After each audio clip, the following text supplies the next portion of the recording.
del mintos y vamos a hablar un poco de Ascaris lumbricoides, del parásito del helminto más frecuente. ¿Ya? Entonces vamos a ver la generalidad. Entonces, el estudio científico de los helmintos se denomina helmintología, y a los helmintos comúnmente los llamamos gusanos. ¿Ya? Estos son seres multicelulares, o también denominados metazoarios, y que pertenecen al reino animal. Entonces el reino animal se subdivide en dos subreinos, el reino animal propiamente dicho, y todo lo que se encarga del estudio de los animales inferiores, ¿ya? Los metazoos.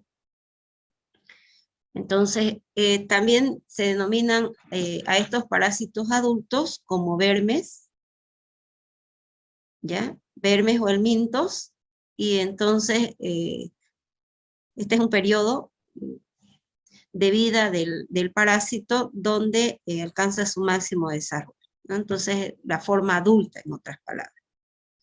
Entonces, los helmintos vendrían a ser la forma adulta de los parásitos que pertenecen al reino animal, subreino metazoo. Bueno, se los va a dividir en dos grandes grupos a los helmintos de acuerdo a la localización en su huésped. Hay helmintos que, al igual que los protozoos, se encuentran a nivel de los intestinos, entonces producen parasitosis intestinales, y otros que tienen localización somática en órganos o tejidos, ¿ya? Entonces, estos tienen una vasta diseminación en varias regiones de nuestro país, y la mayoría de que son parásitos intestinales se transmiten a través de la tierra. Entonces, el hombre generalmente lo que hace es depositar los huevos o larvas de estos helmintos en la tierra. Muchos de estos se terminan de desarrollar a nivel de la tierra y, bueno, producen lo que se conocen como geohelmintiasis, ¿ya? Entonces, lo que les decía, así, ¿no? Entonces, los nematodos y los gusanos planos o platelmintos pertenecen al reino animal, subreino metazoo. Entonces, este subreino se divide en dos grandes filum, que es los nemátodos y los gusanos planos. Hay otra división, pero los más importantes que estudiamos, por ejemplo, los acantocéfalos y los pentastosmida, pero estos son los más importantes: el filum nemátodo y el platelmintos o gusanos planos, gusanos cilíndricos, los nemátodos, ¿ya? Ahora, de todas estas, de los nemátodos, vamos a ver cuáles son los más importantes y que vamos a ver nosotros en esta asignatura, ¿ya? Entonces, del filum nemátodo, de la familia Trichuridae, estudiamos el género Trichuris, especie Trichuria. De la familia Trichinellidae, la Trichinella spiralis. De la familia Ascarididae, Ascaris lumbricoides. Toxocara canis, Toxocara catis. ¿Ya? Ascaris lumbricoides, Toxocara canis, Toxocara catis. Después vemos Strongyloides stercoralis, Ancylostoma duodenalis, Necator americanus, ambos por ejemplo, los huevos son tan similares morfológicamente, no lo diferenciamos. Entonces, en general denominamos Mucinaris a ambos, Ancylostoma duodenalis, Necator americanus. Enterobius vermicularis, y también denominamos Oxyurus. De esta familia Filaridae estudiamos todos, ¿no? Buchereria bancrofti, Brugia malayi, Loa loa, Onchocerca volvulus, Manzanella pertans, Dirofilaria y Dirofilaria. Y esos son los más importantes que vamos a estudiar, ¿ya? Entonces acá estaríamos hablando 1, 2, 3, 4, 5, 6, 7, 8, 9, 9 a 10 nemátodos. Y de los gusanos, entonces estos son gusanos cilíndricos, estos de aquí, los platelmintos, son gusanos planos, aplanados. Y bueno, dos grandes clases del filo o gusanos planos o platelmintos, que es los céstodos y los trematos. Entonces de los céstodos vamos a estudiar Hymeneolepis nana y diminuta, Taenia solium y Taenia saginata, si nos alcanza Echinococcus granuloso, y fasciola hepática, schistosoma, Manzoni, por ejemplo, y ahí paramos de contar. Bueno. En cuanto a las generalidades de los nemátodos, entonces, como les decía, son gusanos alargados, la forma adulta, ¿no? En su etapa de vida de estos parásitos podemos encontrar los huevos, las larvas y los adultos, los gusanos, ¿ya? Y son variados, pero todos los que son gusanos cilíndricos o nemátodos tienen esta forma, cilíndrica. Son simétricos bilateralmente, o sea, ambos extremos, son simétricos en el cuerpo, pero van a ver que en los extremos, lo que conocemos como punta y cola, entonces tienen menor diámetro. Miren, aquí mejor se los muestro. Este es un adulto macho de Ascaris lumbricoide, entonces estos de acá son simétricos, ¿no? Pero si se ven, esta es la parte anterior, esta es la parte posterior. Entonces la parte anterior generalmente es roma, miren, aquí, con una curvaturita, y es más delgado, ¿no? Que las otras partes. Entonces la parte anterior, y la parte posterior termina en punta, más delgado. Ahora, ¿cómo me doy cuenta de este que es macho? Porque en la parte posterior tiene una curvatura, esta curvatura. ¿Ya? A eso se refiere. Entonces, estos parásitos, estos gusanos adultos, presentan un sistema digestivo completo, un aparato reproductor muy desarrollado y hay adultos machos y hembras, entonces sexo separado, ¿ya? Los órganos internos están contenidos en una cavidad corporal denominada pseudocele y exteriormente están delimitadas por la pared. En esta pared tenemos una cutícula, desde la parte más exterior, ¿no? Cutícula, una hipodermis y una capa muscular.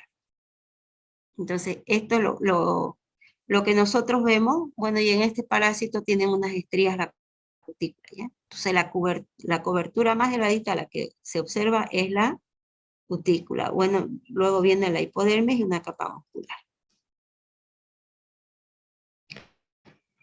Los nemátodos se reproducen por medios de huevos que dan origen al larva. Algunos huevos son eliminados en el intestino y son arrastrados con la materia fecal, y entonces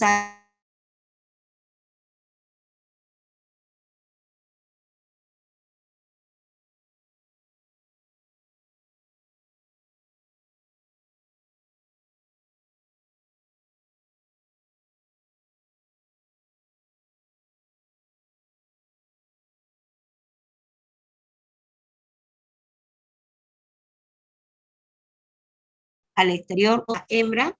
Estoy hablando de parásitos intestinales, ¿ya? En otros, las hembras agarran y salen al exterior, en la región perianal, y depositan los huevos en la región perianal. Entonces va a depender de cada especie.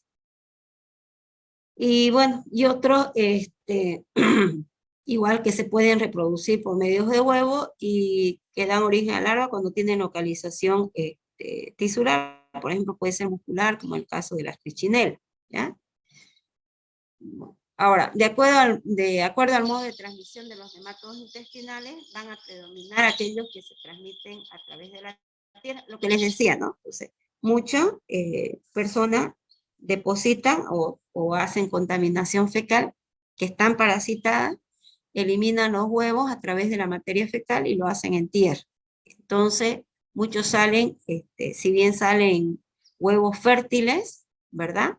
Necesitan envenenar en tierra. Entonces, ¿qué quiere decir? Que se desarrolla la larva al interior del huevo, pero en la tierra, en el medio externo.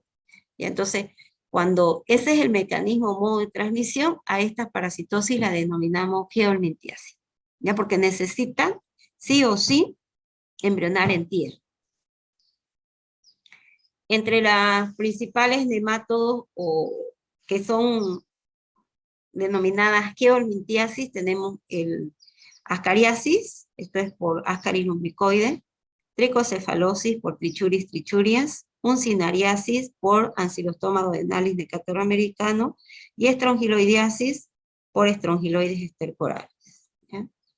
Nombrado la enfermedad y la infección y el parásito que la produce. Bueno, entonces los nematodos tienen un efecto sobre la productividad tanto en adultos como en niños. Por ejemplo, una persona que tenga helmintos intestinales, dependiendo qué parásito, puede tener síntomas digestivos o anemia. La mayoría de síntomas digestivos, anemia cuando adquiere la parasitosis, inclusive desde niño y llega a la adultez, de las uncinarias, tanto como Ancylostoma duodenalis o Necator americano, que son productores de anemia. ¿Ya? Entonces, esto conduce a la presencia de estos helmintos intestinales, le va a producir a su huésped pérdida del apetito, enflaquecimiento, debilidad, mucho más si tiene anemia, ¿no? Entonces, esto conlleva a que haya una productividad deficiente, no va a trabajar igual que una persona que está sana. En niños, la implicancia que tiene tener helmintos intestinales le va a producir síntomas digestivos o anemia. Anemia en el caso, ya les dije, ¿no? de uncinaria. Esto le produce bajo crecimiento, bajo peso, debilidad, sobre todo si hay anemia. Y como el niño lo que hace es ir a la escuela, entonces entra tardíamente a la escuela, falla en las asistencias, algunos inclusive dejan, esto principalmente en áreas rurales, ¿no? Estudios escolares incompletos o deficientes, y además estos síntomas digestivos y anemia puede producir unas deficiencias cognitivas que lo mismo conlleva, ¿no? A entradas tardías a las escuelas, estudios escolares incompletos, lo que conlleva todo esto a una productividad también deficiente. Bueno, los cestos, el otro grupo que dijimos, de los gusanos planos, se clasifican en dos grupos, los cestos y los trematos. Ambos son gusanos planos o aplanados. Los cestos son parásitos aplanados que están compuestos por un órgano de fijación llamado escole. O sea, presentan una estructura muy pequeñita, en algunos casos al tamaño de un alfiler, que se conoce como cabeza o escole. No tiene la función en realidad como cabeza, más bien le sirve como un órgano de fijación. Entonces, presenta el escole, mejor se los muestro, esto acá. ¿Ya? Entonces, por ejemplo, este es un cestodo, ¿ya? Y la forma adulta presenta, mire, una cabeza, que acá se ve grande, pero es más pequeña que el cuerpo, ¿ya? Una cabeza o escole. Ahora, esta puede tener ventosa y el número, la cantidad de escole, la presentación o la forma puede ayudarnos a diferenciar especies, ¿ya? Entonces, tiene ventosas, tiene una protuberancia que se denomina rostelo, en algunos hay gancho y en otros no, entonces esto también nos permite diferenciar una especie de otra. Ahora, esa protuberancia puede tener, o ese rostelo, ya puede tener una hilera doble de gancho, estos de acá. O corona, que denominamos con gancho, otros no. ¿Ya? Luego viene un cuello, acá se ve bien largo, ¿no? Pero en realidad no es tanto. Y luego vienen los proglótides, este segmento. Entonces, toda esta parte sería cabeza, el cuerpo, todo, ¿ya? El cuerpo. Ahora, el cuerpo, si hablo en su totalidad, se denomina estróbilo, pero cada parte del cuerpo está constituido por segmentos, no sé si lo ven, que son gusanos planos. Cada segmento se denomina proglótide. La unión de los proglótides forma el cuerpo estrógeno. ¿Ok? Entonces, ahora, mientras más cercano sea el escole o cabeza, los proglótides son más chiquititos y estos son proglótides inmaduros. Luego van aumentando de tamaño. Fíjense, son altos y largos, más altos que largos. A estos se denominan proglótides maduros. Y ya los últimos son más anchos que altos y son los proglótides grávidos. Entonces, los proglótides grávidos lo que tienen son el útero que está lleno de huevos, los proglótides grávidos. En cambio, los proglótides maduros tienen además, estos son hermafroditas, tienen los dos órganos en los proglótides, ¿no? Entonces, miren, acá presentan testículo, presentan la vagina, el útero, entonces ambos sexos, son hermafroditas. En cambio, los cilíndricos tenían los sexos separados, ¿no? Había gusano macho hembra. Aquí hay ovario, las glándulas de gemación, hay un conducto espermático, etcétera, ¿no? Tienen entonces ambos sexos. Y ya los últimos que en esta diapositiva nos está mostrando, que son más anchos que altos, este más alto que ancho, vendrían a ser los proglótides maduros, vendrían a ser los proglótides graves. Ya miren acá. Pueden llegar a medir desde centímetros hasta 10 metros. Tenia saginata es la más larga, ya 10 metros. Pero son delgados, miren. ¿Sí? Entonces, Pero esa a la que le dicen la tenia solitaria. exactamente, esa es.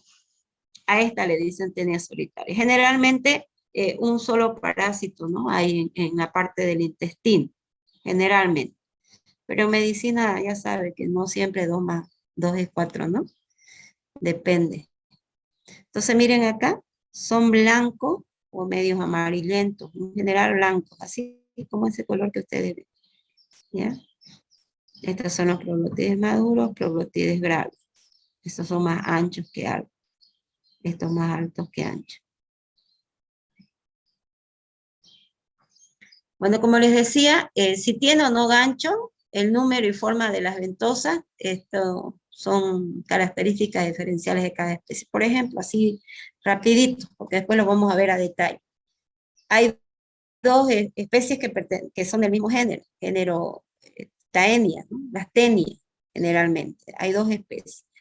La tenia solium y la tenia saginata. Entonces, la tenia solium tiene un rostelo con una doble hilera con gancho. Presentan gancho. Se fija más, inclusive es más corta. En cambio, la tenia saginata presenta el rostelo, presenta la ventosa, igual 4, número de 4 como la tenia solium, pero no presentan gancho. ¿Ya? Entonces se fija menos. Los proglótides son más jóvenes, ya les dije, ¿no? Cuanto más cerca está el escólex, son jóvenes. Ahora, los más inmaduros no tienen características morfológicas definidas y los maduros, lo que les decía, poseen órganos sexuales masculinos y femeninos. En otras palabras, son hermafroditas. Un aparato excretor y sistema nervioso rudimentario. Entonces, ya no. Y varía el número de proglótides dependiendo la longitud. Y algunos miden centímetros y otros 10. La tenia es la más larga. Puede medir hasta 10 metros, entonces puede tener hasta 2000 proglótides. Y ya, los últimos eran los grávidos, son más anchos que altos y están constituidos por un útero muy agrandado. Y también dependiendo de la especie, la cantidad de ramas uterinas que presentan. ¿Ya? Las ramas uterinas son como si fueran unos arbolitos. Bueno. En algunas especies estos proglótides, sobre todo los glávidos, los que están en la parte posterior, lo más distante del escole, pueden salir al exterior, ya pueden desprenderse en el intestino y salen al exterior. Unos con la materia fecal y otros sin necesidad de materia fecal se desprenden y ya cuando la persona lo ve ya está en la parte interna de sus muslos, ¿ya? o se libera la parte posterior, los isquiotibiales también, ¿ya? Entonces pueden, y además se pueden mover esos proglótidos. Bueno, cuando se liberan al medio, en el medio externo, entonces eliminan gran cantidad de huevos infectantes. En cada proglótide grávido puede haber hasta unos 50.000 huevos, en cada proglótide, ¿no? Entonces hay altísimo. Este es el parásito el más prolífero, ¿no? O sea, prolifera más, que tiene grandes cantidades de huevos a nivel de su proglótides grávidos. Otros pueden salir a través de un poro genital al intestino y se pueden mezclar con las materias fecales. Puede haber cierta cantidad de huevos, por ejemplo, de Portenia solium o Tenia saginata, que salen en la materia fecal, pero generalmente salen los proglótides y ya los huevos pueden eliminarse en el medio externo. También, ¿no? La forma, tamaño y características morfológicas de los proglótides sirven para diferenciar las distintas especies. En general, todos los céstodos, o sea, no poseen sistema digestivo ni circulatorio, y entonces lo que estos hacen, como no tienen un sistema digestivo ni circulatorio, lo que hacen es nutrirse con los alimentos que ya han sido digeridos y listos para absorberse, ¿ya? Por parte del huésped. Entonces lo que hacen es, lo hacen por absorción directa de los materiales ya digeridos, ¿no?, que se encuentran en el intestino. Ahora, estos presentan unas células especiales llamadas solenocitos, y estos forman parte de lo que es el sistema osmorregulador y excretor de los platelmintos. Además, en estos cestos existen unos canalículos en todos los proglótides que convergen en otros mayores, y los cuales terminan en grandes canales dorsales y ventrales a lo largo del cuerpo, por donde va a circular líquido y finalmente sale el estéreo. Poseen también un sistema neuromuscular que permite el movimiento del parásito completo, del escole y de los proglótides independientemente. O sea, puede moverse todo o solo el escole y los proglótides, aun cuando estén sueltos en el intestino o en el exterior. Entonces, por eso que tienen ese movimiento, como les decía, ¿no? Bueno, estos parásitos poseen varias capas musculares, ganglios y cordones nerviosos a lo largo del cuerpo. Lo que sí está muy desarrollado en estos parásitos, en los gusanos planos y principalmente en los céstodos, es su aparato reproductor. Entonces, como les decía, los proglótides maduros presentan los dos órganos sexuales completos, son hermafroditas, y pueden presentar cúpula entre proglótides. Unos actúan como machos y otros como hembras, ¿ya? Viven adheridos a la pared intestinal por el escole, ya sea si tiene gancho o no, y por las ventosas que presentan también, y solamente nosotros podemos estar seguros de que se ha eliminado por completo el parásito cuando se elimina el escole también, o se ha desprendido el escole. Porque si se eliminan todos los proglótides y me queda el escole y el cuello, a partir de ahí se van generando nuevos proglótides, ¿ya? Bueno, en el caso de los céstodos, ya, algunos tienen ciclos de vida complejos, donde se presentan huéspedes intermediarios, ¿ya? Entonces, en esos ciclos complejos donde se presenta intermediario, depende de qué intermediario sea. Algunos necesitan animales que viven en el mar, entonces en ese caso ya no estudiamos, porque esa parasitosis no se va a llevar a cabo aquí en nuestro país. Otros solo se transmiten directamente de persona a persona por ingestión de huevo, y otros necesitan transmitirse a través de la tierra, y de ahí la persona toma la forma infectante, ¿ya? Por ejemplo, uno directo de persona a persona son los oxíoros, que se transmite de persona a persona de forma directa. Generalmente los huevos ya salen al exterior cuando ya tienen la larva presente en el huevo, ya se ha desarrollado. Y entonces a través de las manos se puede infectar a otra persona. Y muchos, la mayoría, necesitan embranar en tierra. Bueno, entre los principales cestos que afectan al hombre son los grandes, lo podemos dividir en cestos medianos y pequeños. En los grandes, Taenia solium, Taenia saginata y Dipilobotria. Estos dos son los más comunes, solium y saginata. Los cestos medianos y pequeños tenemos Hymenalepis nana, Hymenalepis diminuta. Este es más grande, aunque el huevo es más pequeño, pero Hymenalepis diminuta, considerado mediano. Dipylidium canino.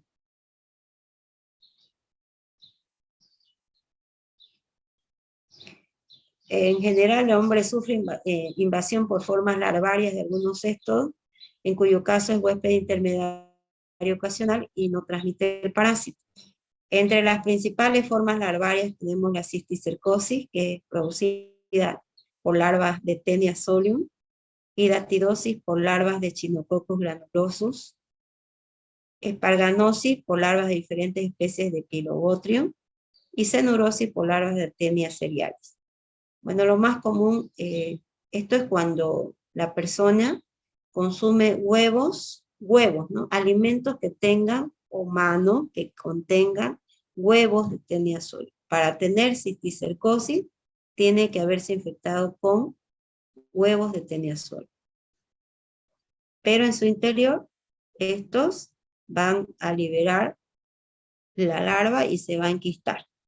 Si va a músculo del hombre, cisticercosis. Si va a cerebro, neurocisticercosis. Es lo más común de todo lo que vemos acá. Este, por ejemplo, miren, es una cisticercosis por larva de Taenia solium. Acá tenemos. Este puede ser un cerdo, miren, que esté infectado. Y esta es su larva. ¿Ya? Entonces, en la lengua, en el músculo, ahí podemos ver. Este es el escole que está en el interior, una membrana y tiene líquido. Entonces, una vesícula. Sí. Es la forma más común. Es bien blanquecino. Esas son las larvas. Entonces, como el cerdo tiene esta larva, nosotros podríamos tener en nuestros tejidos, en músculo, por ejemplo. Ya si esto va al cerebro, se llama neurocisticercosis. Veamos generalidades de los trematos. Son también gusanos planos, en forma de hoja algunos, aplanado. También son hermafroditas, la mayoría, excepto los esquistosomas. Los esquistosomas tienen hembra y macho, y el macho generalmente vive en la hembra, así, literal, ¿ya? Bueno, tienen dos ventosas. En el caso de los cestos, algunos tienen 4 ventosas. Estas ventosas sirven para su fijación. Entonces, como tienen 2 ventosas, se lo denomina distomas, ¿ya? Estos trematos tienen ciclos de vida complejos con varias etapas, ¿no? El huevo, este huevo embriona en el agua, después del huevo sale una primera larva ciliada que se denomina miracidio, luego entra el caracol, que va a ser el primer huésped intermediario, miren, esta es la hembra, y este es el macho, que les decía, ¿no? Vive en la hembra. Este es la larva, perdón, tiene forma de hoja, y esta es la fasciola hepática, Schistosoma manzoni. Luego, ya en los tejidos de los caracoles, este miracidio se transforma en una segunda larva, que se denomina esporoquiste madre o esporoquiste primario. Aumenta de tamaño, se reproduce asexualmente y da origen a una segunda generación de esporoquistes hijos o esporoquistes secundarios. Y luego, esto se desarrolla y se tiene la forma cercaria que sale del caracol e invade al huésped definitivo a través de la piel, que serían los schistosomas, ¿no? O pueden formar quistes llamados metacercarias, y por ejemplo, en ese caso puede ser la fasciola, en planta, en peces, el Chronorchis, o Opistorchis, o en cangrejos como en el caso del Paragon. Lo más común que nosotros podríamos ver es Schistosoma y la Fascio.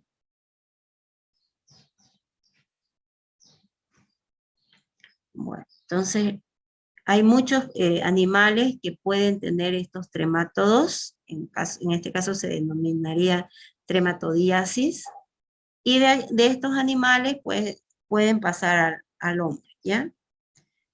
En general, la mayoría de las trematodiasis humanas tienen un compromiso sistémico y, bueno, de acuerdo a la localización, la podemos dividir en aquellos que se localizan principalmente en sangre y tejido, son los esquistosomas, ¿ya? Entonces, esquistosoma, la enfermedad sería esquistosomiasis. En hígado, la fasciola hepática es la más importante. En pulmón, el Paragonius. Entonces, la infección sería paragonomiliasis. Y la de localización intestinal es la fasciolopsias, pero esta no hay en América Latina. De todas estas, la que más se ve es el schistosoma, la esquistosomiasis y la fascioliasis, por fasciola hepática. En general, la respuesta inmune a la helmintiasis, la presencia de estos helmintos en el huésped va a desarrollar dos tipos de inmunidad, celular y humoral. En la celular, bueno, muchas células fagocíticas van donde se encuentra el parásito, ya sea la forma de huevo, larvaria o la forma adulta, pero lo que más se incrementa son los eosinófilos. ¿Ya? Entonces hay un incremento. En una helmintiasis se incrementan los eosinófilos, así como cuando hay un proceso alérgico, ¿no? Y la inmunidad humoral se activa más la inmunoglobulina E. Entonces, estas dos es importante que lo resalten, ¿ya? Hemos visto nosotros en las parasitosis, ya sean intestinales o tisulares principalmente, se activaban en enfermedades agudas, inmunoglobulina M, en infecciones crónicas, inmunoglobulina G, aquí se activan los eosinófilos y la inmunoglobulina E. Entonces se ve aumentada. Así como si el paciente estuviera pasando un proceso alérgico, ¿ya? El diagnóstico va a depender generalmente de la clínica, ¿ya? Entonces, como tienen localizaciones diferentes, por ejemplo, Ascaris lumbricoide, generalmente su localización es intestino delgado. Trichuris trichuria, su localización es intestino grueso. Ascaris lumbricoides, como son gusanos grandes, pueden enrollarse entre sí, formar ovillo, y si hay demasiada cantidad de parásitos, entonces pueden producir una obstrucción intestinal, ¿me entienden? Ahora, si la hembra migra o migra el macho buscando a la hembra por algún conducto, puede producir obstrucción también, a nivel hepático, por ejemplo, ¿ya? Una obstrucción de vías biliares. Entonces va a depender de cada parásito. En el caso del Trichuris trichuria, como estoy mencionando, entonces puede producir cuadro clínico muy similar a la amebiasis aguda, producida por tamoeba histolítica, porque como es bien delgado, entonces puede penetrar una parte, la parte anterior que parece como que tuviera la forma de un látigo, no puede penetrar a la mucosa y producir estas úlceras, que son diferentes, pero úlceras afín. Entonces puede producir un cuadro tipo muy similar a la amebiasis. Entonces va a depender de cada parasitosis, ¿ya? Entonces podemos hacer un diagnóstico clínico y entonces tenemos que observar cada parásito y qué es lo que produce de sintomatología. ¿Ya? Y no se olviden que hay algunos parásitos que no tienen localización intestinal, sino son somáticos, van a otros tejidos. El diagnóstico laboratorial podemos hacer por método directo, el que ya se ha hecho en laboratorio, un examen directo puede ser simple o seriado, o método de concentración, que también se realizó el método de Rich, ¿no? Ese es por centrifugación. Hay otros métodos por flotación y otras técnicas especiales dependiendo qué parásito, ¿no? Entonces pueden ser por ejemplo, la arada mori. Ahora, ninguno de estos métodos, si nosotros tenemos oxígeno, entonces hay que hacer otro tipo, ¿no? Otro método, que es el método de la cinta engomada, que se denomina, porque el parásito prácticamente no sale con la materia fecal, sino la hembra deposita sus huevos en la región perianal, ¿no? Alrededor del anillo. Bueno, va a depender entonces. Y el tratamiento lo vamos a ver con cada uno de los parásitos. Tenemos harto tiempo todavía, entonces vamos a pasar a otro tema. Dejo de compartir y comparto el otro tema, ¿ya?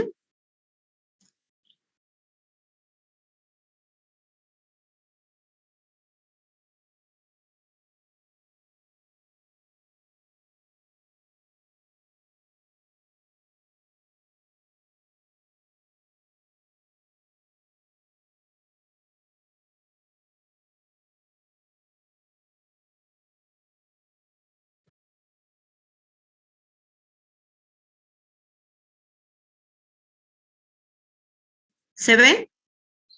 ¿Ven? Sí, doctora. ¿Todo? Sí, doctora. Sí, sí. El primer tema, lo que hemos hecho es solamente hablar de generalidades. Ahora vamos a ver parásito por parásito, siguiendo el mismo orden, ¿no? Primero vamos a ver la morfología, luego vemos ciclo de vida, después vemos patología o patogenia, después manifestaciones clínicas, un poco de epidemiología, entre eso también la prevención y tratamiento. Entonces, para todos el mismo orden, ¿ya? Este es el parásito más común de los helmintos intestinales, ¿ya? De los helmintos intestinales es el más común, el Ascaris lumbricoides, el que generalmente produce mayor prevalencia de los helmintos, ¿ya?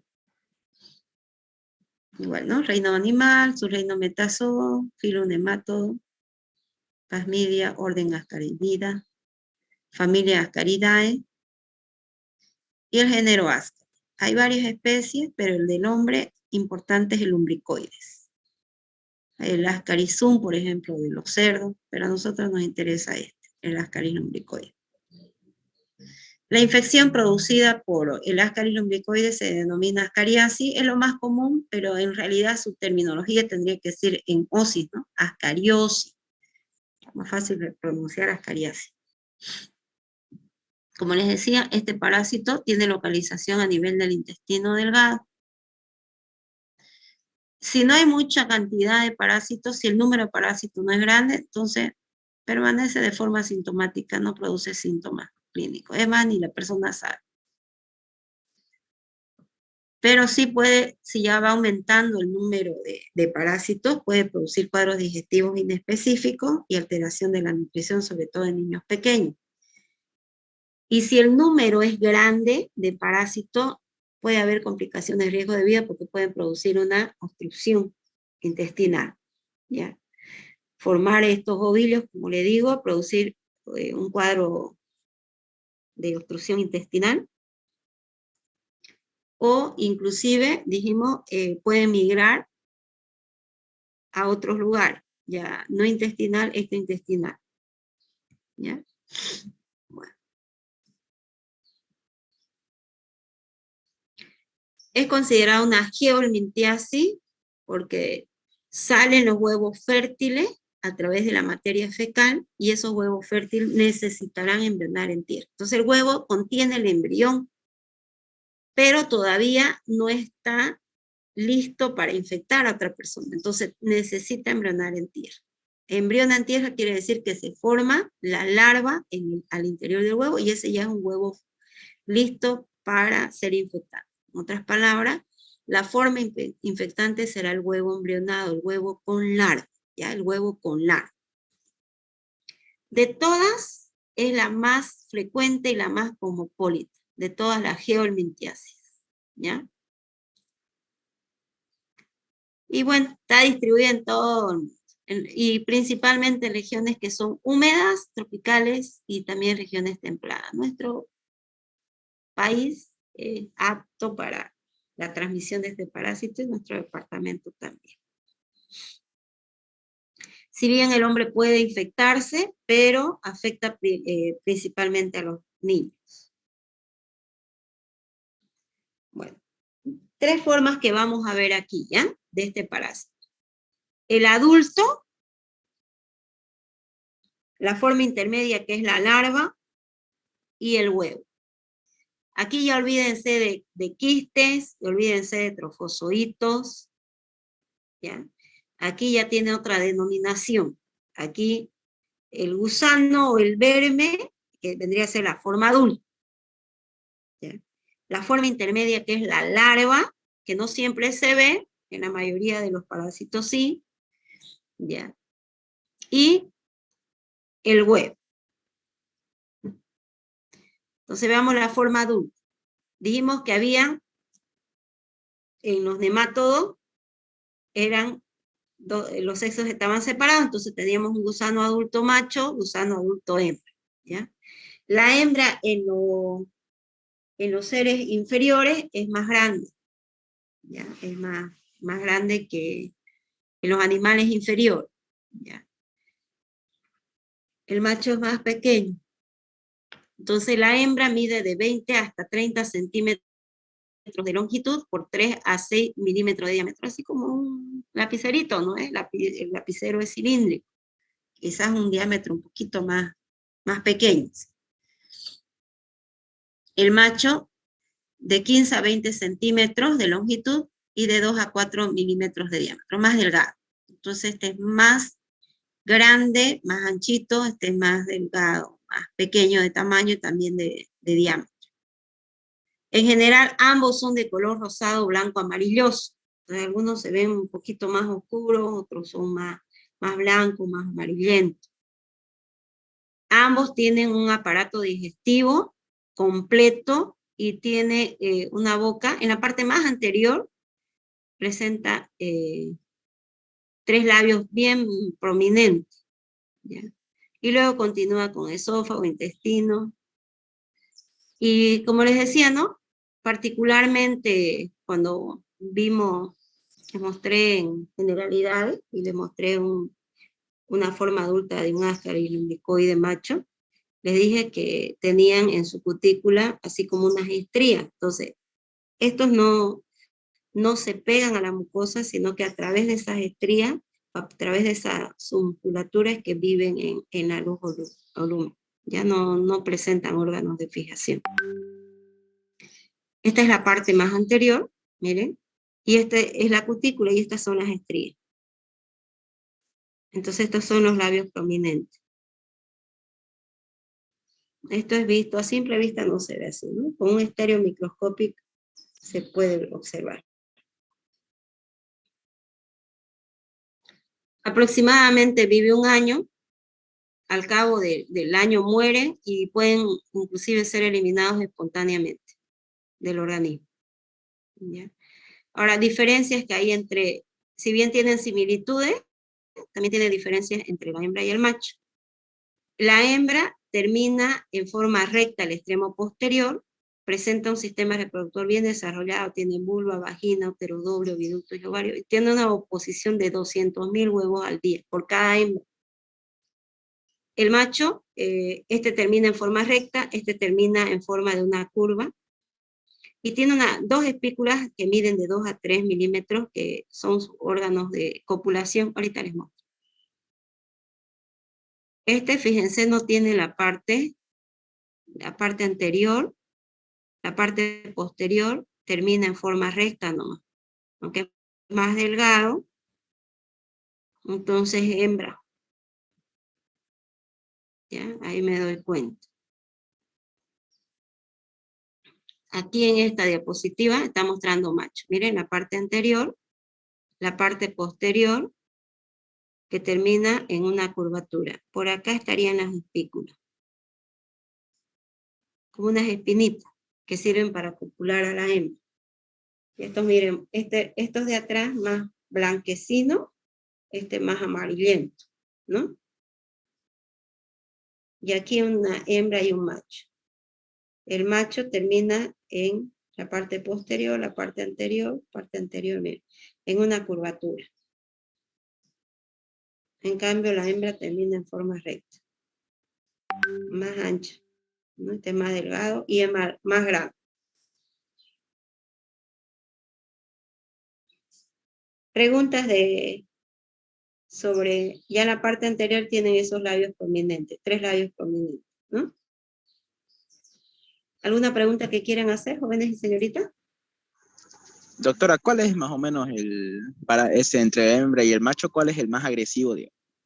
El que tiende más, el que más se encuentra. Pueden encontrarse ambos podrían encontrarse. Si hay ambos, entonces macho y hembra, el macho copula a la hembra y elimina los huevos. O sea, podría la persona entonces infectar a más individuos, infectar la tierra y, bueno, y a través de la tierra infectar a otro huésped susceptible. En cambio, si solamente hay macho, pues no hay a quien copule, ¿me entiende? Pero sí podría migrar. Ambos. La migración podrían hacerla ambos. Si solo hay hembra, la hembra elimina huevos infértiles, si no es fecundada por el macho, y bueno, no va a transmitir. Entonces, depende. Sí, digamos, más infeccioso aún cuando tienen macho y hembra, porque ahí ya puede infectar a más individuos, ¿me entienden, no ves? Porque la infección se hace a través de huevos, pero huevos fértiles que han sido fecundados por un macho, pero necesitan también embrionar en tierra. No sé si me dejo entender. Sí, sí, doctora, gracias.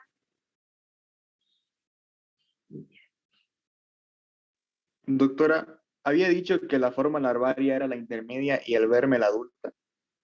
Claro, forma adulta o verme se denomina, ¿no? O gusano, Ya. o gusano también.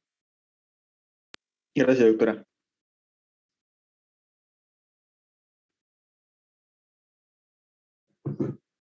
Bueno, veamos otra, ¿ya? Es que en el ascaris lumbricoides rara vez se ve la larva. O sea, hay la larva, pero no la vemos, generalmente, ¿ya? Porque como hace un ciclo de vida que va a los pulmones, las larvas están ahí, generalmente. ¿Ok? Bueno, ahora veamos la forma más joven, que vendrían a ser los huevos.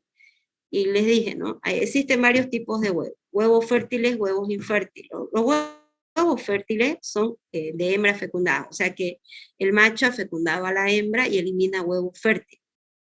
¿Ya? Esto, mejor se los muestro en el dibujo. Estos son los huevos fértiles. Y dos tipos, ¿no? Uno que están un huevo fértil común, que tienen, miren, tienen una formita aquí, en la parte, la membrana externa, la más externa, que es curvada, y otros que son decorticados, así liso. Lo común es verlo así. ¿Ya? Bueno, entonces estos huevos fértiles generalmente tienen forma ovalada. Presentan 3 membranas, externa, una intermedia y una interna. ¿Ya? Esa membrana externa es mamelonada. Esta forma así que les digo, ¿sí? Es lo que se conoce como mamelonada. Ahora se tiñen con la bilis que llega al intestino, ¿no ves? Entonces ahí se tiñe. Entonces, y por eso se ve de color así café marrón. Este vendría a ser el embrión. Este es un huevo fértil, por la forma que presenta. Mide 60 micras aproximadamente de diámetro. ¿Ya? Bueno, y este es decorticado. La membrana externa no está mamelonada, sino es lisa. Es lo menos frecuente. Y acá estaría el embrión, la membrana interna, la membrana intermedia. ¿No? Acá se puede notar igual. Disculpe, doctora, ¿cuánto dijo que medía? ¿70 o 60 metros? 60 micras aproximadamente. Todo esto está acá, ¿no? Color café, polavina, presenta granuloso. De ahí, de este embrión, de esto de aquí, cuando va a tierra, sale esto, este es un huevo que ha sido fecundado. A ver, entonces aquí quiere decir que hay hembra y macho, si salen estos huevos. ¿Ya? Necesitan embrionar en tierra, entonces tener la larva ya.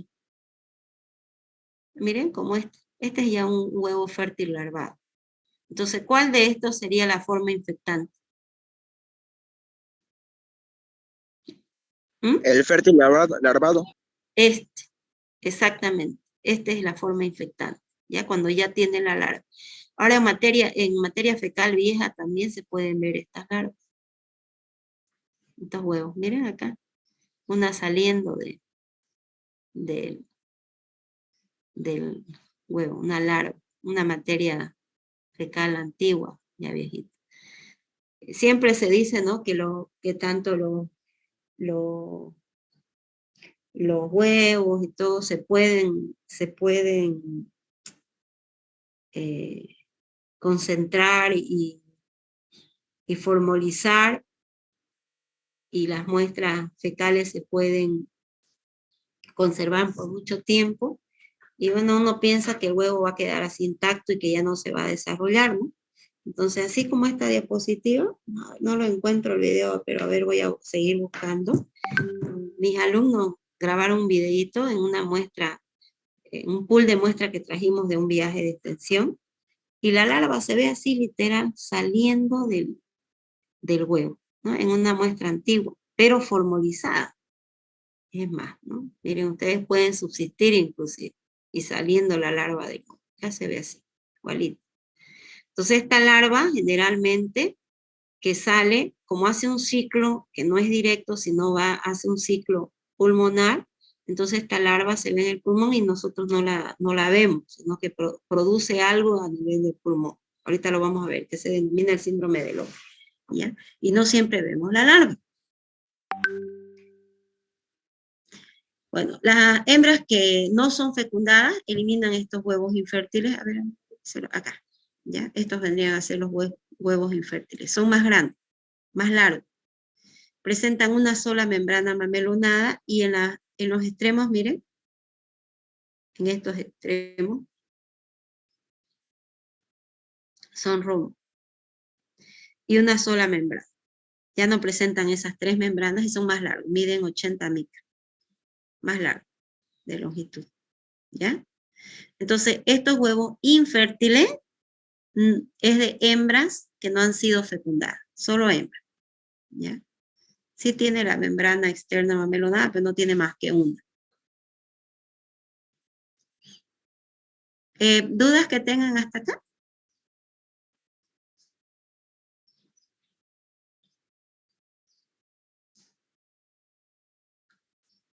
Estos huevos no son infectantes, no van a ser infectantes, ¿ya?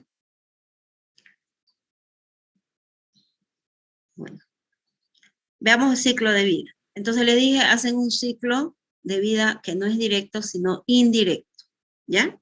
Se llama ciclo de los, L-O-O-S, los. ¿Se entendió? Entonces, una persona se infecta cuando consume alimentos que están contaminados con huevos. ¿Qué huevos? Puede ser manos, agua, pero alimentos es que es una geolmintiasis. ¿Qué contienen estos alimentos? Huevo fértil larvado. Huevo. Es huevo larvado, ¿no? Huevos larvados. También pueden ser, en otros textos ustedes los pueden encontrar como huevos embrionados, ¿ya? Pero mejor si le ponen larvado, que han embrionado en tierra, ¿ok? Entonces, miren, uno consume el alimento, viene el estómago y en el jugo gástrico debilita esa triple membrana, ¿no? Tiene tres, esa mamelonada, la interna, y la intermedia y la externa. Y libera la larva, porque el huevo tenía una larva en su interior, ¿no? Entonces, por circulación va, miren, por circulación enterohepática va por hígado, corazón y pulmón.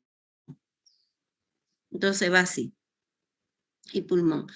¿Qué es lo que está migrando? La larva.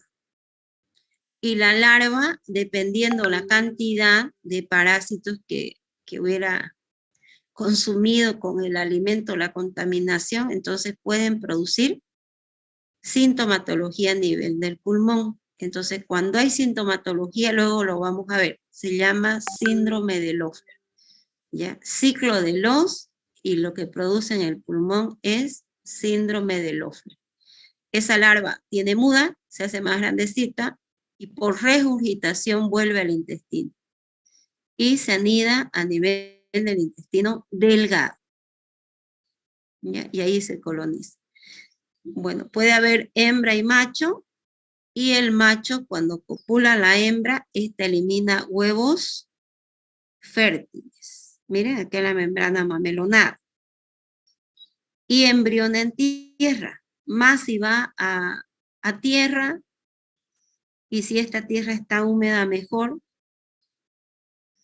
Y se desarrolla la larva. Entonces está la forma infectante. Este huevo con larva, o huevo larvado, o huevo embrionado, es el infectante y puede infectar las cosechas, puede infectar las tierras, los alimentos, vegetales, etcétera, etcétera. O puede posarse, si un hombre que está infectado va y deposita en tierra sus heces, entonces las mosquitas o las moscas que se posan en la materia fecal, entonces son vectores mecánicos, arrastran con sus patas los huevos y contaminan alimentos. O sea, hay varias formas. Miren acá igual. ¿Ya? Una persona, entonces, veamos desde aquí, ¿ya? Un portador, entonces un huésped portador, tiene en su interior hembra adulta y macho adulto en el intestino delgado de Ascaris lumbricoides. El macho copula a la hembra y ésta elimina huevos fértiles. ¿No? La diferencia entre un huevo infértil y otro fértil, este es más alargado, más grande, 80 micras, una sola membrana, que es mamelonada, en cambio este tiene triple membrana, ¿ya? Una externa mamelonada, una intermedia, y acá estaría el embrión, y una interna, donde estaría el embrión. Sí o sí, en la materia fecal, puede ser nuestra etapa diagnóstica, pero este huevo necesita embrionar en tierra. Este vendría a ser el medio interno. Entonces, miren, va embrionando, va desarrollándose hasta que tiene el huevo, la larva, huevo larvado. Entonces este es el huevo embrionado o huevo con larva. Ya está en una segunda etapa y es la etapa infecciosa. Es ingerido con alimentos, con agua, pero el huevo, este huevo con larva. Y la larva, luego va a circulación, enterohepática, hígado, corazón, pulmón, y en pulmón produce un síndrome denominado síndrome de Loeffler, luego regurgitado, tráquea, faringe, deglutido y hasta convertirse en forma adulta. El tiempo de vida de este parásito es aproximadamente 1 año. Si solo hay hembra y no hay macho, pues se elimina huevo infértil. Si hay macho, solo macho, pues no se elimina huevo directamente. ¿Ya? Todo esto está aquí, ¿ya? Lo que les dije. ¿Ya? Más o menos el tiempo para llegar al intestino a partir del momento de la ingestión del huevo es de 17 días. Entonces, ¿por qué? Va antes de permanecer en el intestino. ¿A dónde va? Desde que ingresa, ¿a dónde va? Y pulmón. Eso. Este ciclo se denomina indirecto ciclo de Loos, ¿ya? Ciclo de Loos. ¿Ok? Entonces no se olviden. Y para llegar a ser adultos necesita 1 mes y medio. Entonces estamos hablando de casi unos 20 días más, unos 25 días más, ¿no? Hay unos 23 días más. Ahora, el periodo prepatente, que va desde la ingestión del huevo embrionado hasta que la hembra adulta esté capacitada de poner huevo y que se detecte en materia fecal, es de aproximadamente 2 meses. Y el tiempo de vida es de 1 año. Si muere, entonces puede eliminarse espontáneamente. Y a veces se dan cuenta y a veces no. A veces le va a llegar la mamá con los adultos a su consulta. ¿Ya? Entonces, ahora, cuando esa larva, lo que les decía, ¿no? Perdón. ¿Ya? No sé si hay dudas del ciclo de vida. ¿Qué se llama el ciclo? Ciclo de los, doctora. Ciclo de los. ¿Es un ciclo que va directo o va, a ver, alguien me lo explica un poquito? El ciclo de los es cuando el huevo fértil, larvado, se va a los pulmones. Eso, ¿no? Por circulación enterohepática, entonces va intestino, hígado, corazón, pulmón. ¿Ok? Luego es regurgitado y vuelve al intestino. Muy bien. Entonces no se olviden, ¿no? Este tiempo es de 17 días hasta que sea la forma adulta aproximadamente 1 mes y medio. Vamos aumentando días y hasta que ya tenga la capacidad de eliminar huevos, unos 2 meses que vendría a ser el periodo prepatente. Y el tiempo de vida del parásito es de 1 año aproximadamente. Bueno, entonces en cuanto a la patología, las larvas al pasar por el pulmón producen una ruptura de los capilares y también de la pared alveolar.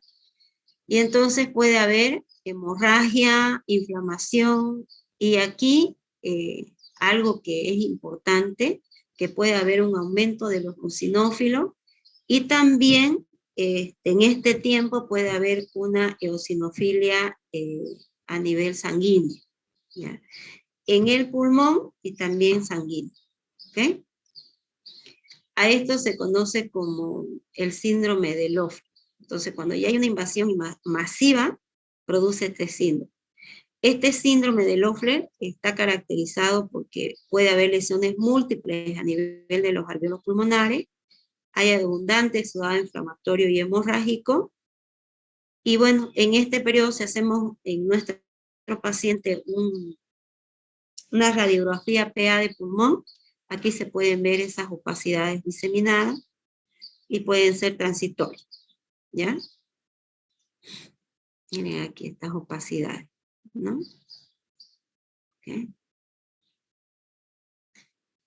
También se pueden presentar los granulomas de cuerpo extraño, entonces cuando algunas larvas no van a ese ciclo del pulmón, sino que a través de capilares van hacia la circulación arterial y en vez de que vayan al pulmón, vayan a otros órganos, entonces ahí producen los granulomas de cuerpo extraño. Entonces tenemos nosotros la larva que ha migrado, ¿ya? Y se deposita, por ejemplo, en el hígado, póngale ahí, ¿no? Entonces vienen nuestras células, acordonan, y ese acordonamiento y ese proceso de inflamación que está alrededor se conoce como granuloma de cuerpo extraño. Cuando ya hacen el ciclo de los completo y viene la larva y cae en el intestino, entonces aquí producen, hasta convertirse en adulto, entonces producen una irritación de la mucosa, pero eso es por su tamaño, ¿ya? Porque tienen movimiento, ejercen alguna presión, ¿ya? Y sí puede producir dolor. Y si la cantidad de parásitos es grande, como les dije, ¿no? Si hay gran cantidad de parásitos, pueden producir esta obstrucción a nivel del intestino delgado, también denominado síndrome de oclusión intestinal. Entonces lo que hacen es entrelazarse, formar nudos, ¿ya? Y producen obstrucción intestinal, principalmente esta obstrucción puede ser en niños. Miren, los parásitos son grandes, ¿no? Pueden producir una irritación a nivel de la mucosa del intestino. O las obstrucciones intestinales. Miren, aquí sacando grandes cantidades. Pero las patologías de mayor gravedad es cuando migra. Los ascaris adultos migran, ¿no? Y eso puede ser cuando el macho está buscando a la hembra para copular y se va a otra, viaja a otro lugar, ¿ya?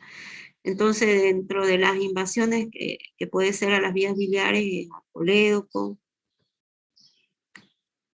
¿Ya? Ahora, esta obstrucción puede ser transitoria, cuando el parásito ya se retira espontáneamente, o puede dar origen a una infección secundaria, irritación mecánica, obstrucción, y aquí ya si es a nivel del colédoco, producir un cuadro de colangitis. Entonces puede ser supurativa, producción de abscesos, pero que ya se complica, ¿no? Miren acá, una obstrucción intrahepática. Y lo que les decía esto del cuerpo extraño, esto es cuando la hembra penetra más profundamente las vías biliares, deposita allí los huevos a nivel del parénquima hepático y se produce este cuerpo extraño. Entonces, puede ser los huevos, puede ser la hembra, y vienen nuestras células, acordonan alrededor.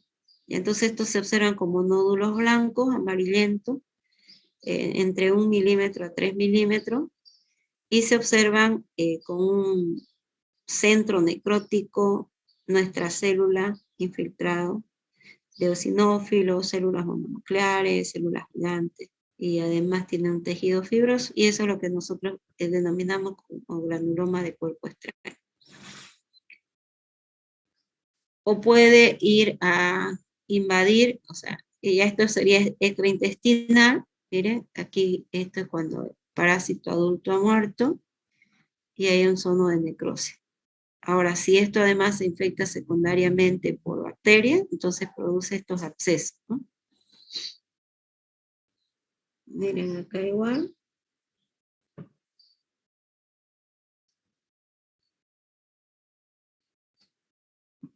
Esto es ya de invasión extraintestinal, ¿no? Puede producir cálculos. Eso es en el caso de los huevos o fragmentos del parásito en los canales biliares, pueden constituir el núcleo que originan cálculos en el colédoco o en cálculos intrahepáticos. Esto cuando la migración se hace a vía pancreática, entonces puede aquí producir una inflamación del páncreas, y entre esas la pancreatitis. O el paso de parásitos a través de perforaciones intestinales o ruptura de apéndice puede producir una carencia peritoneal, una peritonitis. Bueno, en caso de que los huevos lleguen a la cavidad peritoneal, dan origen a granulomas similares a estos granulomas. No les mostré, ¿no? Bueno, a los granulomas hepáticos, y pueden presentarse fístulas al exterior cuando se han observado migraciones de estos parásitos. Otras migraciones que son menos frecuentes, porque la migración más, lo normal, que es el ciclo de es cuando va al pulmón. Es apéndice, boca, fosas nasales, otros sitios. Veamos las manifestaciones clínicas. Esto es a nivel respiratoria, ¿ya? Antes de que se instaure propiamente el síndrome de Loeffler, puede haber tos, expectoración, una fiebre moderada, eosinofilia, ¿ya? Y algunas manifestaciones de tipo alérgica, ¿no? Tipo A. Eso. Ya cuando se instaura el síndrome de Loeffler, ya, entonces este es un cuadro respiratorio agudo. El paciente puede tener fiebre de varios días, tos tipo espasmódica, con abundante expectoración, y esta expectoración puede ser como moco con sangre, moctoica, con algo de sangre, ¿ya? Bueno, pueden haber opacidades en una radiografía pulmonar, pero desaparecen, no son transitorias. Este síndrome de Loeffler es más común en personas que se han infectado por primera vez o que viven en zonas que no son zonas endémicas. Entonces, esta es la característica, ¿no? Fiebre, tos espasmódica y expectoración con sangre. En las intestinales, si no hay gran cantidad de parásitos, ¿ya? Puede haber irritación mecánica porque el parásito es adulto y entonces ejerce cierta presión sobre las paredes del intestino, lo cual puede producir dolor abdominal difuso. ¿Ya? Entonces este es el síntoma más frecuente. Ahora, si hay un parasitismo intenso, entonces esa irritación puede producir diarrea, meteorismo, náuseas y vómitos. Sí, síntomas muy signos y síntomas muy inespecíficos, ¿no? Entonces, en general, no es un importante, el parásito no es un importante productor de diarrea. Entonces, en el caso de que sí hayan adultos machos, entonces puede producir un movimiento en busca del sexo opuesto, entonces puede producir algún síntoma de irritación. Ahora, cuando hay una infección severa, se observa abombamiento del abdomen, y esto principalmente, ¿no? Cuando ya hay gran cantidad de parásitos, y esto se observa en niños pequeños. No sé si han escuchado el término, cuando un niño está como Condorito, como Cone. ¿Han visto esa revista de Condorito y Cone? Sí, doctora. Se ve un niño así, como si tuviera un niño embarazado, ¿no? Con un abdomen bien abombado. Entonces, el término que utilizan tiene bicho, no sé si han escuchado, ¿no? El bicho se refiere normalmente o comúnmente al asco, ¿ya? O gusanos también dice, ¿no ven? Así. ¿No ven, no? ¿Sí? Sí, doctora. Sí, doctora. Un abombamiento abdominal. Bueno, entre las manifestaciones clínicas, después de las intestinales, que hemos visto que no son productores generalmente pero sí un dolor abdominal difuso, ¿no? Esto es cuando hay una gran cantidad, el síndrome de oclusión intestinal es cuando hay una gran cantidad de parásitos, ¿no? Infecciones intensas. Y esto cuando estos adultos se entrelazan entre sí y forman estos nudos. Entonces ahí pueden producir obstrucción o oclusión intestinal. Entonces aquí el paciente va a tener dolor abdominal intenso, vómito, meteorismo, ausencia de evacuaciones intestinales y una masa abdominal. ¿Ya? Entonces, en el 72% de casos de personas complicadas, ha sido por obstrucción intestinal. Una obstrucción intestinal alta, ¿no? Entonces hay una masa abdominal. Y bueno, en zonas endémicas la obstrucción intestinal es causada entre el 5 y el 25% por esta va a ser la causa. ¿Bien? Y puede ser fatal si no se hace nada por el paciente. Aquí el tratamiento en un síndrome de oclusión intestinal tiene que ser quirúrgico, sí o sí. ¿Ya? Bueno, si se hace tratamiento parasitario, además puede migrar hacia la boca y nariz, en algunos casos, pacientes. ¿Ya? Y la sintomatología puede desaparecer espontáneamente dependiendo, ¿no? La obstrucción y en algunos casos después del tratamiento. Miren aquí. Bien apelotonado, ¿no? Se nota. ¿Ven, no? Sí se ve, doctora. Miren acá. Un retiro, ¿no? De los parásitos, haciendo una enterotomía.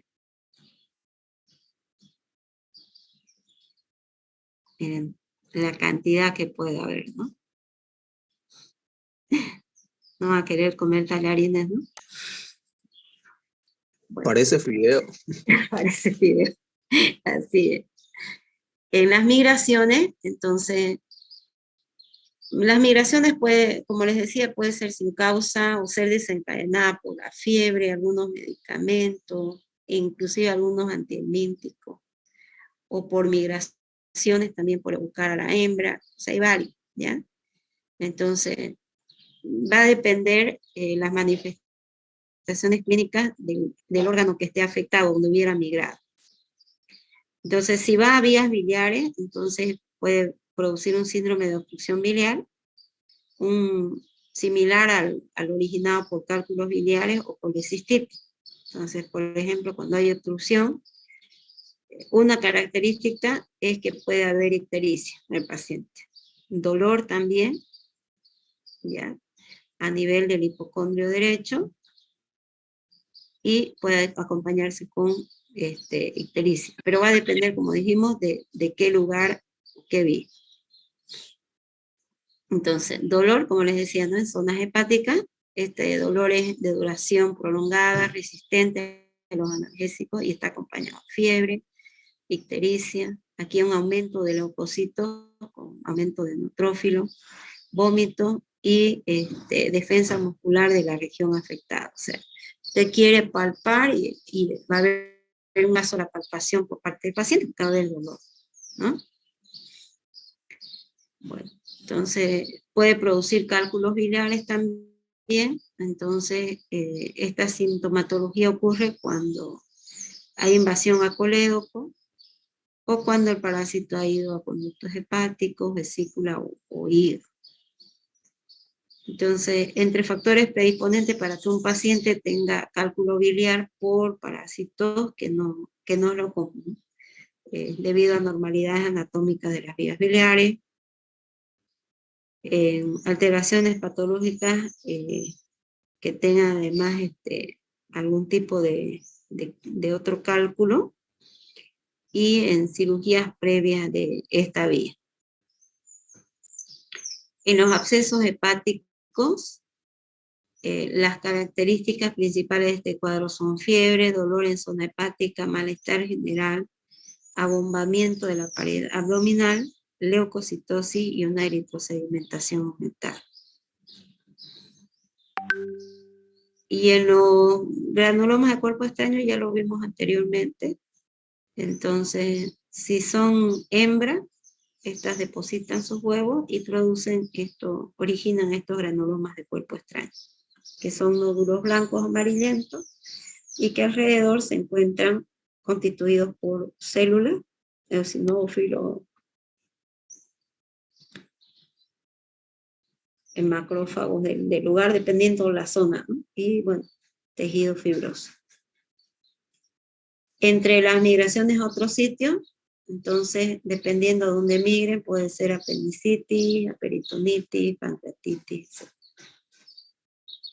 Y si los parásitos adultos van por vía digestiva ascendente, entonces pueden causar vómito y eliminarse por boca, nariz, ¿ya? Etcétera. Miren acá.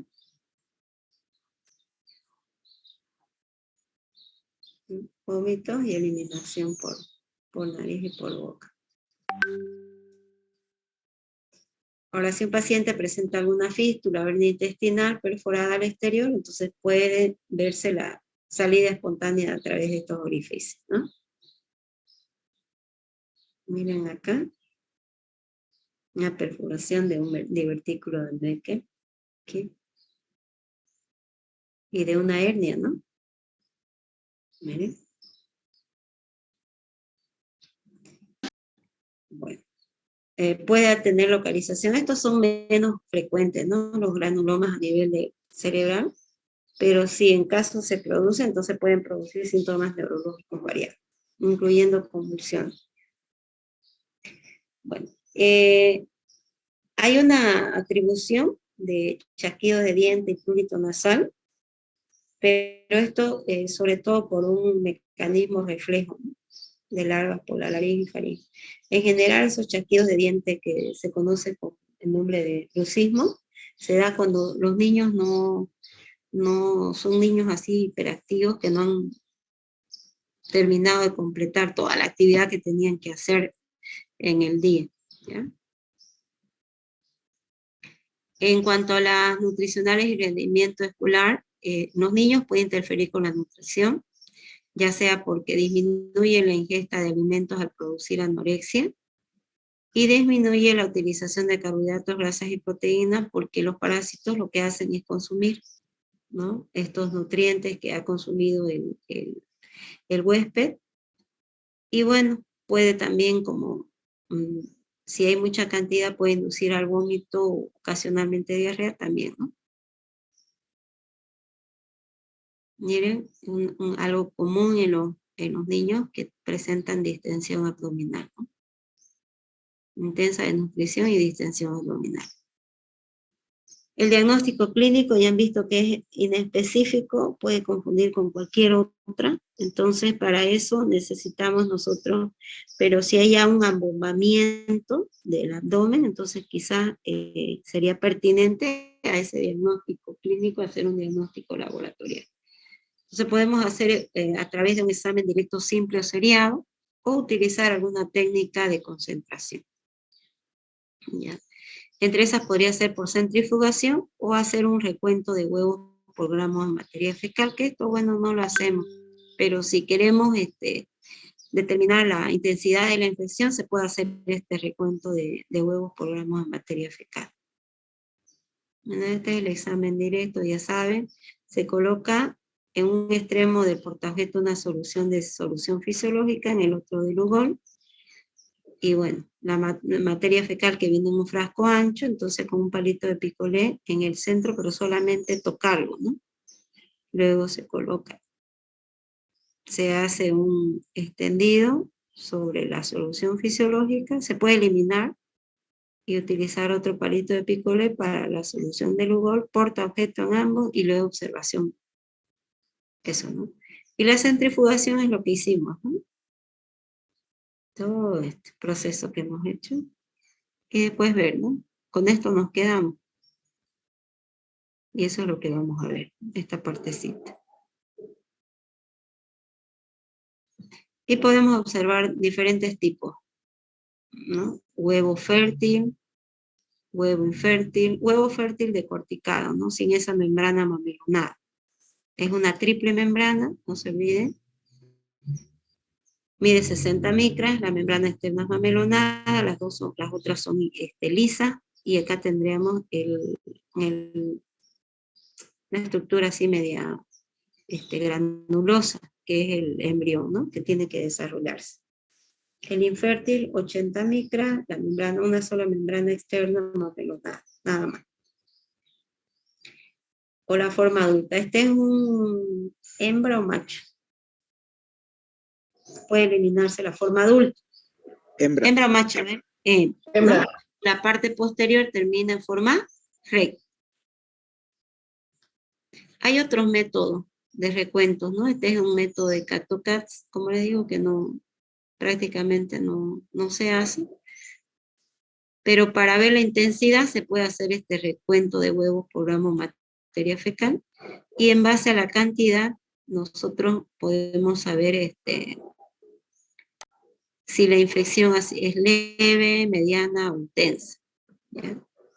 Entonces, si observamos menos de 5.000 huevos por gramo de materia fecal, entonces decimos que la infección es leve.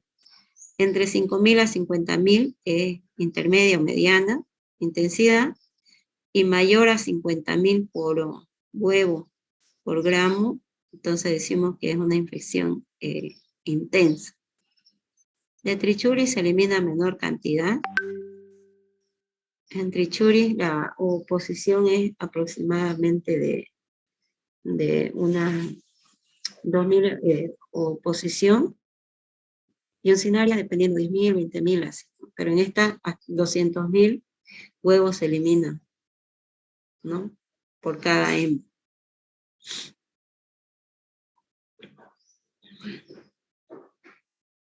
En cuanto a la epidemiología, como les decía, este es uno de los parásitos más difundidos, y más o menos se estimaba que en 2006 personas infectadas en todo el mundo eran unas 1.200 millones.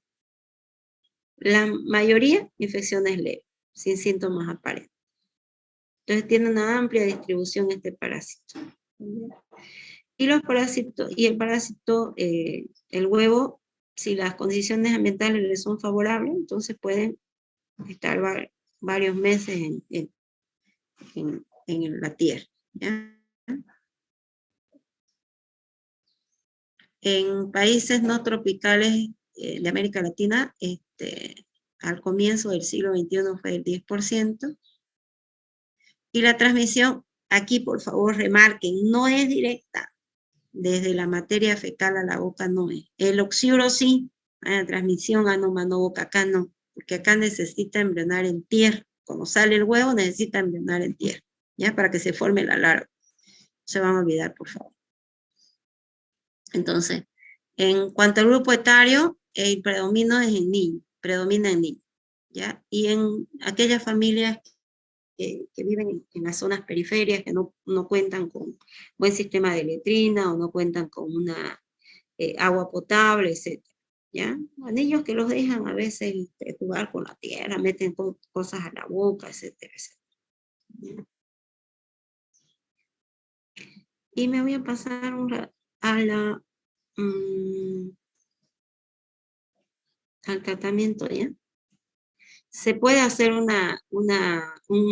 antes una prevención, mejorando el saneamiento ambiental, o sea, mejorando principalmente la provisión de agua potable y el uso adecuado de letrina. Y se puede hacer también como quimioprofilaxis cada 3 a 6 meses, con dosis única de estos antihelmínticos, ¿no? Puede ser albendazol, mebendazol, levamisol o pamoato y pirantel, cualquiera, ¿ya? Los más baratos son el albendazol y el mebendazol, que generalmente se da. No son caros, sería mejor hacerlo cada 3 a cada 6 meses. Ahora, entre los antihelmínticos, ¿ya? Todos son derivados de los benzimidazoles. Otro nombre, por favor, no es metronidazol, ¿no? Aunque termina con sol. Lo más usado, estos 4. Albendazol, mebendazol, flubendazol, levamisol. Más usado, albendazol, mebendazol. ¿Ya? Son antihelmínticos de amplio espectro, son bien tolerados, y en general vienen para dosis, para concluir las dosis, miren así. Bueno, su mecanismo de acción de los benzimidazoles es que su acción se ejerce al inhibir la utilización de la glucosa por parte del organismo. Lo que hace es bloquean, ¿ya? Progresivamente el contenido de glucógeno, o sea, para que no lo utilicen el glucógeno los parásitos, y con esto disminuyen el contenido de ATP.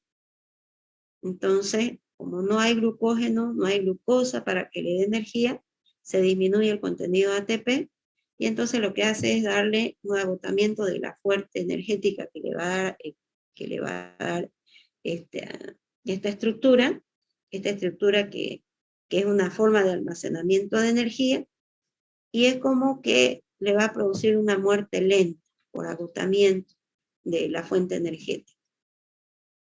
Por eso es que cuando se utilizan estos derivados benzimidazólicos, la muerte no es inmediata por parte de los parásitos, ¿ya? Entonces puede ser que inclusive el paciente, ya muerto el parásito, ya si hay mucha cantidad, y si tiene esto de vomitar, pues elimine por boca o nariz estos parásitos ya muertos. Como les decía, los más utilizados son el albendazol y el mebendazol. En el caso del albendazol puede utilizarse 400 miligramos en dosis única, y en el caso de mebendazol 100 miligramos 2 veces al día por 3 días. Vienen comprimidos de 100 miligramos. Y también viene en comprimido de 500, que puede utilizarse como dosis única o como profiláctico. Los más utilizados.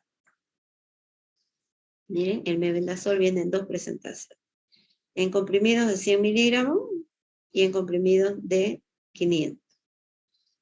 Este como profiláctico. Y ahora en suspensión para niños que no pueden tragar los comprimidos o tabletas, entonces viene en suspensión 100 miligramos por 5 ml y en total viene 30 ml.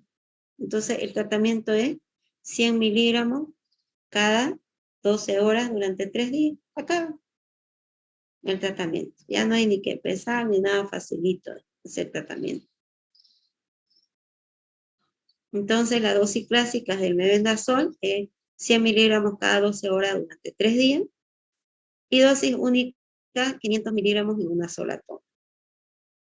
Albendazol viene en comprimidos de 200 y podemos utilizar dosis única de 400, 2 dosis. En suspensión igual viene de 100 miligramos cada 5 ml y para concluir el tratamiento, en 2 días concluir. Entonces albendazol, dosis única, 400 miligramos dosis.